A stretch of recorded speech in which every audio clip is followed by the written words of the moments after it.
Hello again, this is Anita Saran, your creative writing NLP coach.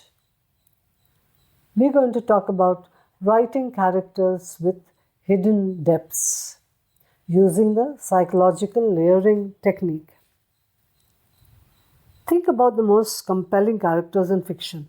They are not just what they appear on the surface. They have hidden fears, suppressed desires, and contradictions that make them feel real. Characters like Jay Gatsby in The Great Gatsby, who appears wealthy and confident but is deeply insecure and obsessed with recreating the past, or Severus Snape in Harry Potter, who seems cold and ruthless but is secretly driven by love and sacrifice. Many writers struggle with making characters feel layered and psychologically rich. Some create flat, one-dimensional characters who serve only a plot function. Others give their characters too many obvious emotions, making them feel melodramatic instead of nuanced. The psychological layering technique is an NLP-based approach that teaches you how to create multi-dimensional characters, ensuring that they feel like real people with contradictions, complexities, and depth. The NLP principle we use is parts integration and perspective shifting. NLP states that our personality consists of multiple parts: a confident part, a fearful part, a logical part, etc. Writing multi-layered characters means recognizing their conflicts, hidden motives, and subconscious desires. So how do you use the psychological layering technique? First, you define your character's false front. What do they want the world to see?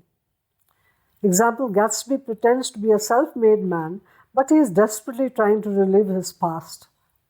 2. Use the inner shadow method. What is your character's hidden wound or fear that they try to avoid? For example, Snape hides his love for Lily behind cruelty and distance. 3rd, engage in the motive versus justification exercise. What does your character want versus how do they justify it to themselves? For example, in Crime and Punishment, Raskolnikov believes he kills for a noble cause, but deep down it's about power. 4th, write a scene from their subconscious point of view or POV. Instead of focusing on their actions, write a scene only describing their emotions, suppressed thoughts, and sensory reactions. So you would take Raskolnikov and write this scene from the point of view of their subconscious. That would be an interesting exercise. Or you could write, about Snape, how he is hiding his love for Lily behind cruelty and distance from the point of view of his subconscious. 5th, you anchor psychological depth with symbolism. Assign an object, a gesture, or a repeated phrase that represents their hidden emotional state. For example, Snape's always a single word that reveals his entire motivation. So the next episode, we'll talk about crafting a strong, distinctive storytelling voice using the narrative voice mastery method.